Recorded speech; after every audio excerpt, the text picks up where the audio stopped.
I've recently decided that this would be the perfect space for my kitchen. Why? Because reason has long since left the building, and this one's 185 years old.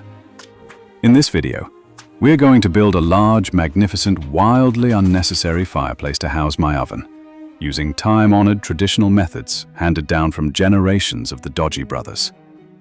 Given this is a heritage building, it's important to do something we've never done before, actually plan. I know, deeply unsettling, but necessary. Now, obviously, we want to preserve the integrity of the building, but we also want something massive, secretive, vaguely threatening, and completely out of proportion. The family motto, after all, is, if it's worth doing, it's worth dramatically overdoing. We begin with flat-pack cupboards, the ancient nemesis of joy and marriage. We've used the power of time-lapse to condense 4 hours of rage into 4 seconds of polite music.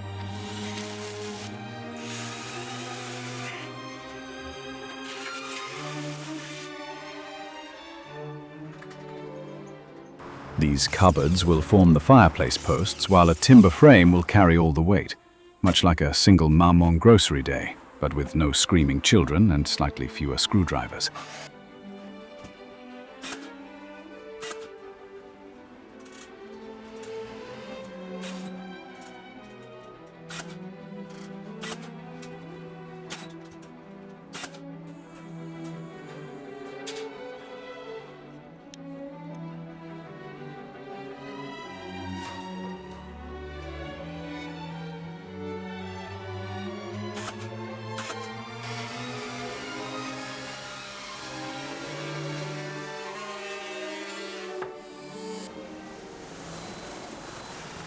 Above this, we installed a rangehood to extract cooking vapors and possibly lost dreams.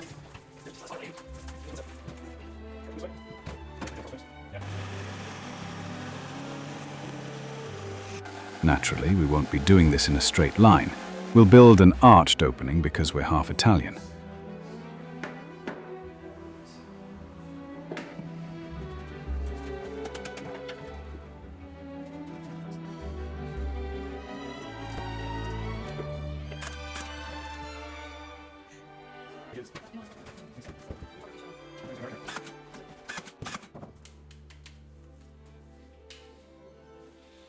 It goes without saying that you should always have a licensed electrician do your wiring. Or don't, I'm not your mother.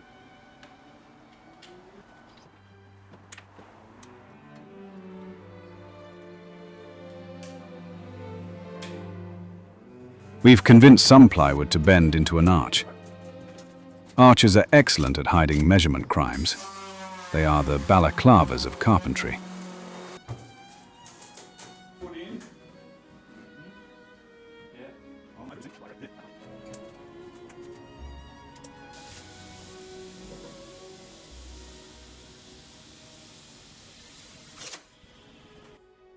We experimented with several roof shapes and eventually chose a convex mansard because we're genetically predisposed to architectural drama.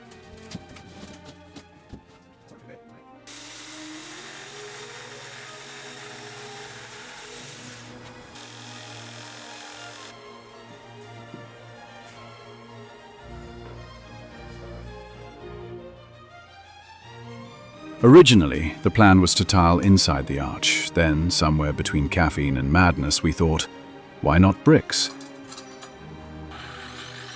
What better material to fake bricks than to use actual bricks?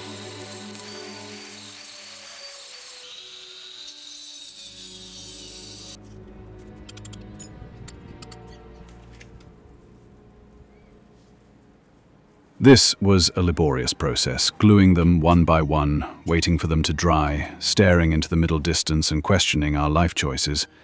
Then we discovered instant liquid nails and our entire world view shifted.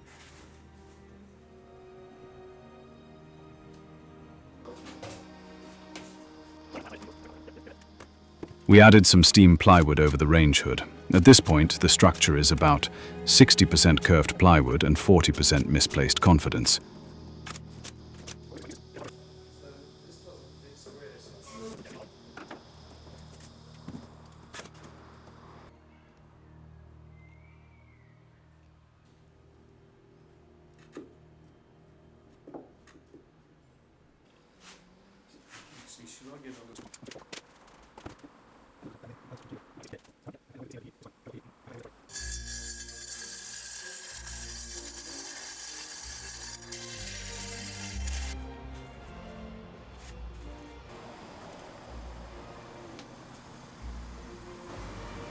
The cupboards were looking depressingly plain, so we applied some wall paneling to simulate fluting.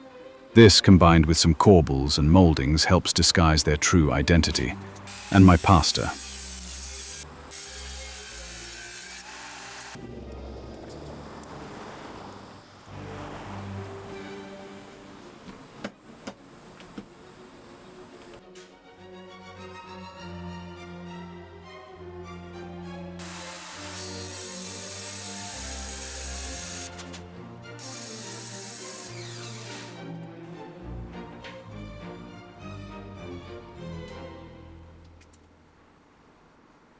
Here I am adding more paneling, because doing things in order is for the sort of people who separate their recycling.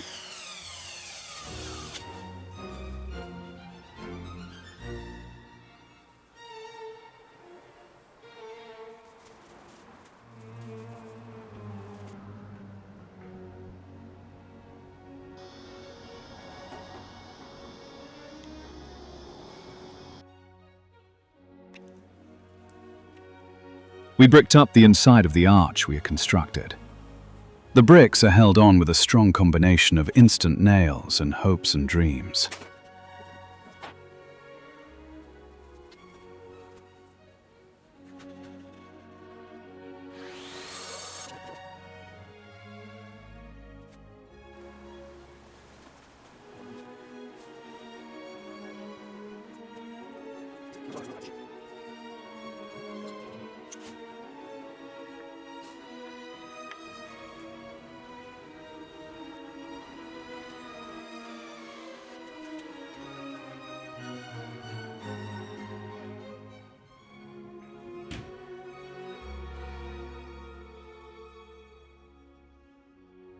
We found some tiles at the junkyard. They only had one color, so we did some creative glazing and staining until it looked intentional.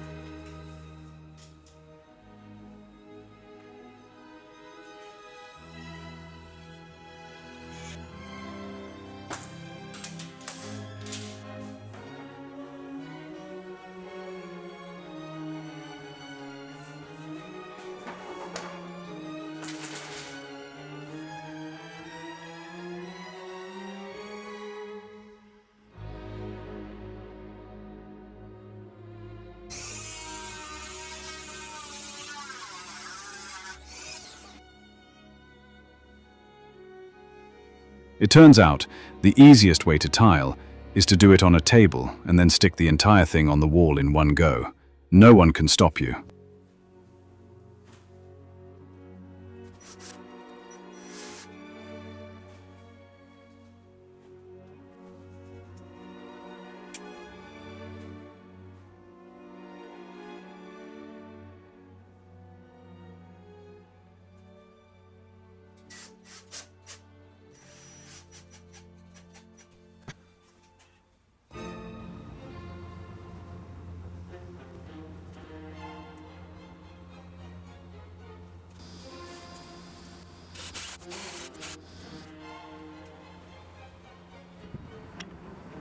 We found a new home for these leftover, damaged convict bricks.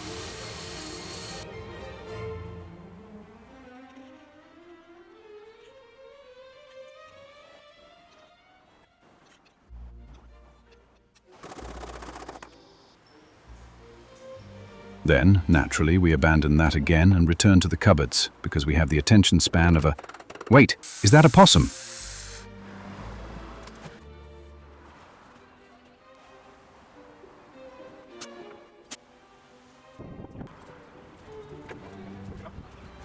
We sourced a lovely chunk of cornice from a plaster shop, and it really ties the room together like a well-meaning but overly firm handshake.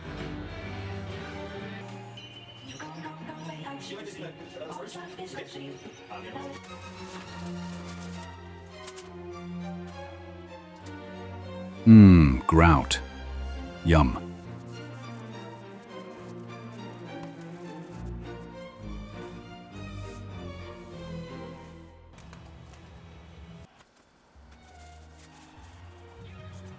Please consider subscribing to the channel, not because I crave validation, although I absolutely do, but because more subscribers will motivate me to finish this place.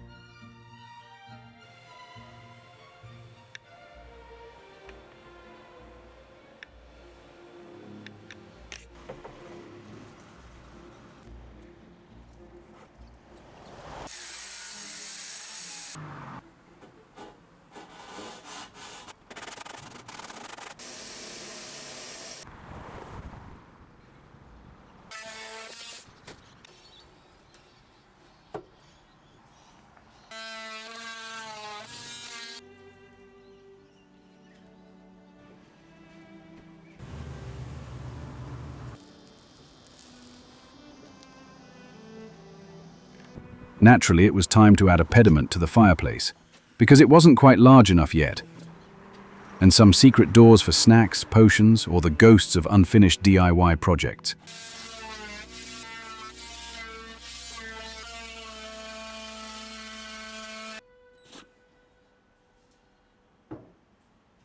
Some stair balusters with chunks removed make perfect corner pieces.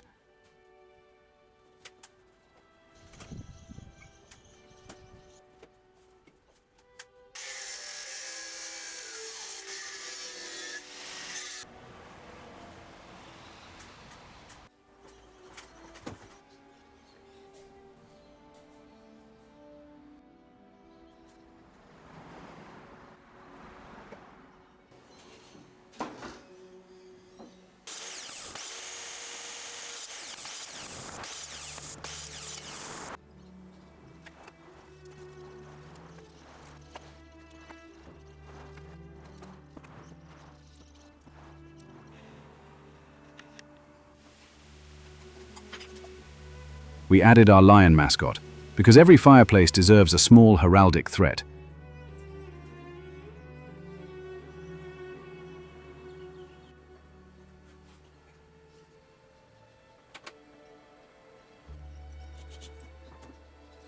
We changed out the rangehood light to make it less modern.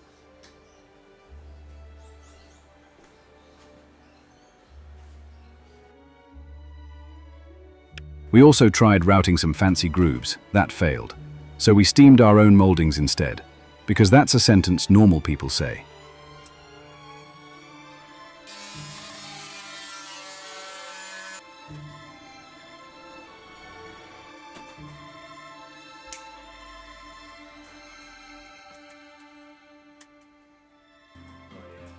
With structure complete, it was time to add furniture, including an oven I prepared earlier, and a wine rack I'm converting into apothecary shelves.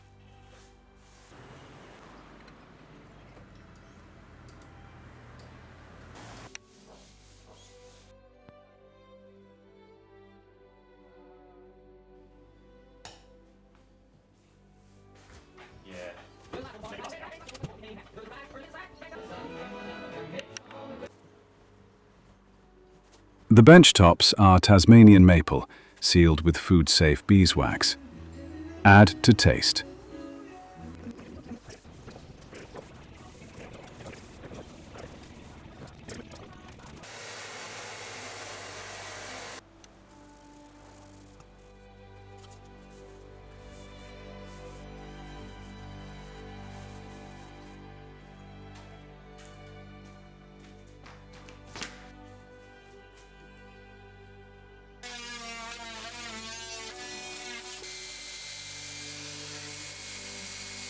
Here I'm adding trim and skirting boards to hide some minor building offences.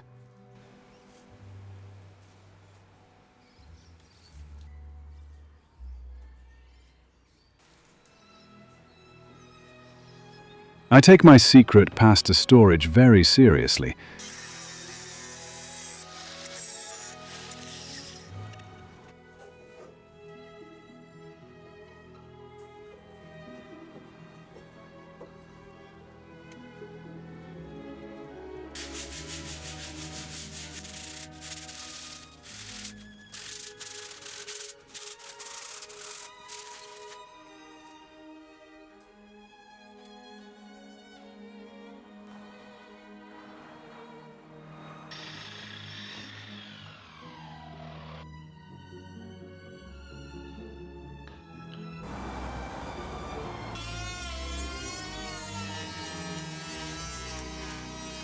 We installed drawer sliders into the wine rack and repurposed some bamboo boxes as drawers.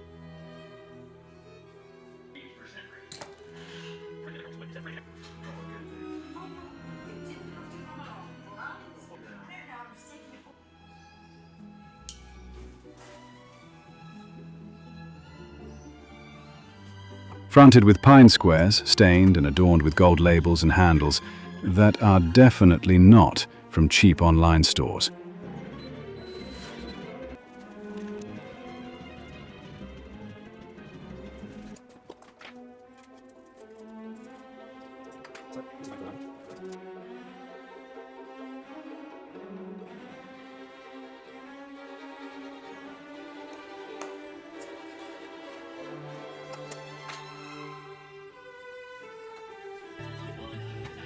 We picked some dark, brooding colors to paint the whole thing. There shall be no white or stainless steel in this kitchen, thank you very much. This is a place for roast beasts and questionable life choices, not sterile minimalist sadness.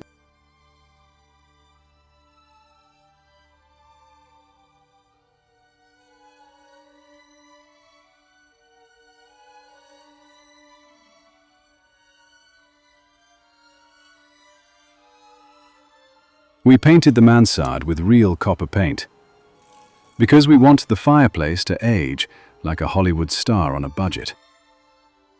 A quick spray of chemicals gives it a lovely verdigris finish, the color of oxidized copper and unresolved emotional issues.